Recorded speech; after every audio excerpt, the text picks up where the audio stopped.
जय हिंद, नमस्कार।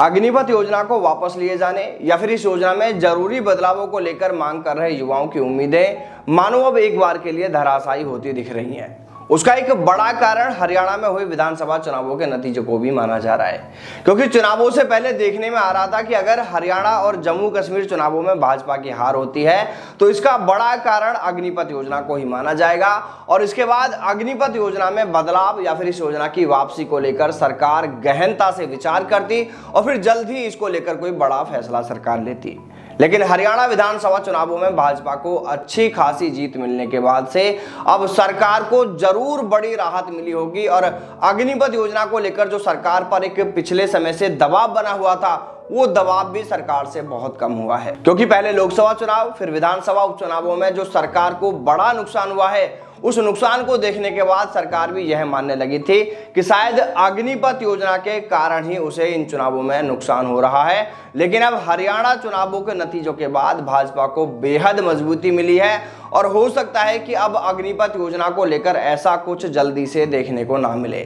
देखिए, किसी भी सरकार से अपनी बात मनवाने या सरकार को हटाने की ताकत सिर्फ और सिर्फ जनता के वोट में होती है और जब जनता ही उस सरकार को सपोर्ट करे तो फिर वो सरकार तो फिर और भी ज्यादा मजबूत होती है। इसलिए जो युवा अग्निवीर सेना भर्ती की तैयारी कर रहे हैं या जो युवा सेना में अग्निवीर बन गए हैं, आज हम उनसे कुछ कहने के लिए आए हैं। देखिए, हम आपसे कहना चाहेंगे कि आप लोग परेशान बिल्कुल ना हो, हिम्मत बिल्कुल ना हारें, अपनी अपनी तैयारियों में लगे रहें, क्योंकि देखिए कुछ चीजें एक समय पर आकर ही ठीक होती हैं, उसके लिए वक्त लगता है। फिर चाहे उससे पहले हम और आप कितना ही जोर क्यों ना लगा लें, शायद वो चीजें वैसी ना हो पाए जैसा हम और आप सोच रहे हैं। इसलिए जो युवा अभी तैयारी कर रहे हैं उन्हें किसी भी हाल में अपनी तैयारियां कम नहीं करनी है, अपनी अपनी तैयारियों में आपको लगे रहना है, क्योंकि देखिए कुछ चीजें जीवन में ऐसे बदलती हैं जिनके बारे में हमने और आपने शायद कभी सोचा भी नहीं होता है। और जो युवा सेना में अग्निवीर बन गए हैं उनसे इतना कहना है कि देखिए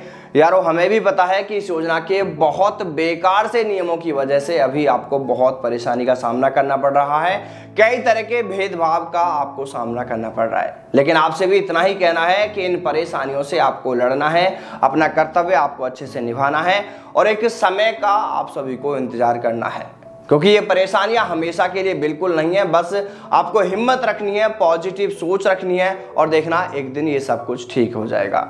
और फिर अग्निपथ योजना के खिलाफ जो हमारी लड़ाई चल रही है वो भी खत्म नहीं हुई है। हम और आप यूं ही लगातार इसके लिए प्रयास करते रहेंगे और इस योजना में जो कमियां हैं या तो सरकार उन्हें दूर करेगी या तो फिर इस योजना पर विचार करेगी। हमारी ये लड़ाई आगे भी जारी रहेगी। देखिए, वैसे तो हम समझते हैं कि राजनीति में इन लोगों के लिए सब कुछ जायज है, सब कुछ चलता है, इन्हें किसी से कोई मतलब नहीं होता है, सिर्फ अपनी कुर्सी इन्हें देखनी होती है, बाकी लोगों को कितने परेशानी है उससे इन्हें कोई मतलब नहीं होता है। लेकिन अफसोस इस बात का जरूर होता है कि यार लोगों को इस योजना की कमियां नहीं नजर आ रही हैं। सरकार में जो बड़े बड़े अफसर बैठे हैं उन्हें इसकी खामियां नजर नहीं आ रही हैं और जो खुद देश का प्रधानमंत्री है यार वो ये नहीं सोच रहा है कि आखिर इस योजना को लेकर इतना बवाल क्यों मचा हुआ है, क्यों इस योजना का विरोध अभी तक हो रहा है, युवा जो मांगे कर रहे हैं क्या वो सही है, क्या वो गलत है, क्यों उन युवाओं की मांगों पर ध्यान नहीं दिया जा रहा है। यार एक बार पीएम मोदी को कम से कम इन युवाओं की बातें सुननी तो चाहिए, इसके बाद वो ये तय करें कि उनकी मांगे सही हैं गलत है, जैसा उन्हें लगे उसके आधार पर वो फैसला लिया जाए।